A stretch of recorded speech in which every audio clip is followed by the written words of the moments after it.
সম্মানিত উপস্থিতি, কেমন আছেন আপনারা? আলহামদুলিল্লাহ। ফিতনাময় পরিবেশে যতটা ভালো থাকা যায় ততটাই ভালো আছে আলহামদুলিল্লাহ। আলহামদুলিল্লাহ আলা কুল্লি হাল ওয়া ফি কুল্লি মাকান। বর্তমান বিশ্ব এমন একটা জায়গায় দাঁড়িয়ে আছে যার প্রত্যেকটা ডিপার্টমেন্ট ফিতনা এবং ফাসাদ দিয়ে ভর্তি। যে কোনো টপিক চুজ করেন, পরিবার, সমাজ, ধর্ম, রাজনীতি, অর্থনীতি, এমন কোনো সেক্টর নাই যেটা এখন ফিতনা এবং ফাসাদ মুক্ত। প্রত্যেকটা সেক্টরই ফিতনা এবং ফাসাদ। ফাসাদ ধর্মের মধ্যেও আছে, ফাসাদ আজকে পরিবারগুলোর মধ্যেও আছে, ফাসাদ এখনকার সমাজগুলোতে আছে, অর্থনীতির মধ্যে আছে এবং পলিটিক্সেও আছে। যেমনটা ফেরেশতারা বলেছিলেন আল্লাহ রাব্বুল আলামিনকে যে আতাজআলু ফিহা মান ইউফসিদু ফিহা ওয়া ইয়াসফিকুদ দিমা। হে আল্লাহ, আপনি কি এমন কাউকে পৃথিবীতে পাঠাতে যাচ্ছেন যে পৃথিবীতে গিয়ে ফিতনা এবং ফাসাদ সৃষ্টি করবে অথবা রক্তপাত ঘটাবে? কার ব্যাপারে এই কথা বলা হয়েছে? আদম সন্তানের ব্যাপারে। আল্লাহ পাক যখন ফেরেশতাদেরকে ডেকে বললেন, ওয়াইয ক্বালা রাব্বুকা লিল মালায়েকা, যখন ফেরেশতাদেরকে তোমার রব বললেন ইন্নী জাঈলুন ফিল আরদি খলিফা, আমি পৃথিবীতে আমার খলিফা পাঠাতে চাই, তখন ফেরেশতাদের উত্তর ছিল এমন, আতাজআলু ফিহা মান ইউফসিদু ফিহা ওয়া ইয়াসফিকুদ দিমা। হে আল্লাহ, আপনি কি এমন কাউকে পৃথিবীতে পাঠাবেন যে পৃথিবীতে গিয়ে ফিতনা এবং ফাসাদ সৃষ্টি করবে এবং রক্তপাত ঘটাবে? ওয়া নাহনু নুসাব্বিহু বিহামদিক ওয়া নুকদ্দিসু লাক, অথচ আমরা ফেরেশতারাই তো আপনার হামদ, সানা, স্তুতি এগুলো বর্ণনা করছি এবং আপনার পবিত্রতার জয়গান গাচ্ছি।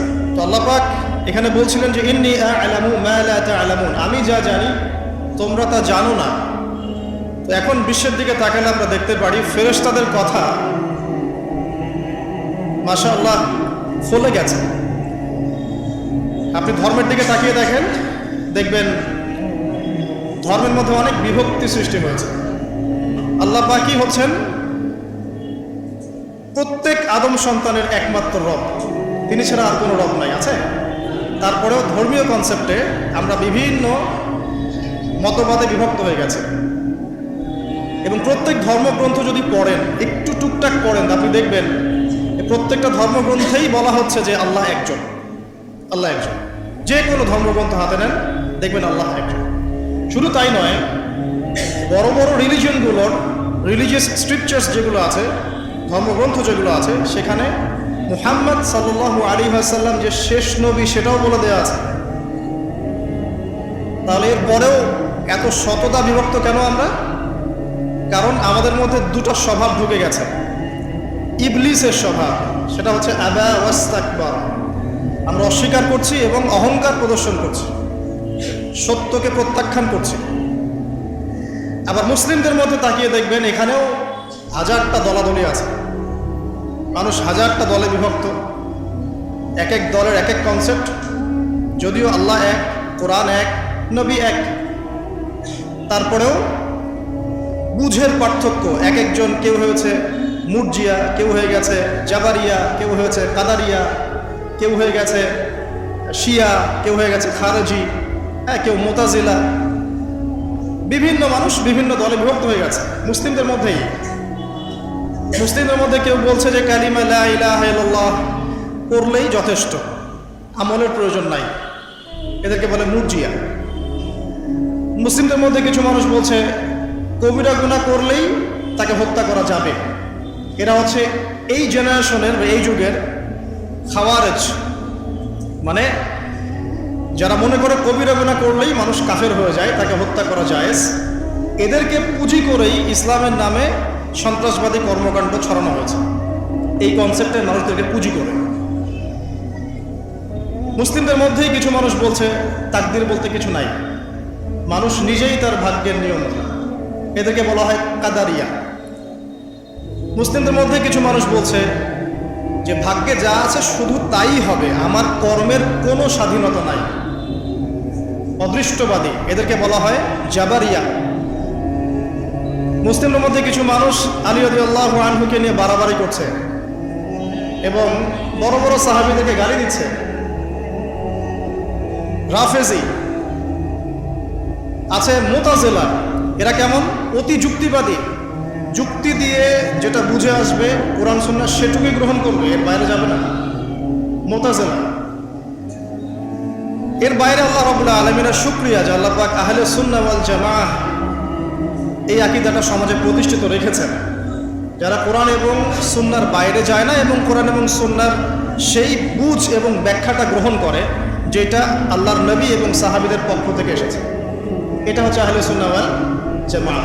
এই কথাটা নবী সাল্লাল্লাহু আলাইহি ওয়াসাল্লাম বলেছেন হাদিসে যে মুসলিম উম্মাহ ৭৩টা দলে ভাগ হয়ে যাবে, যার একটা দল মাত্র জান্নাতি, বাকি সবাই জাহান্নামী।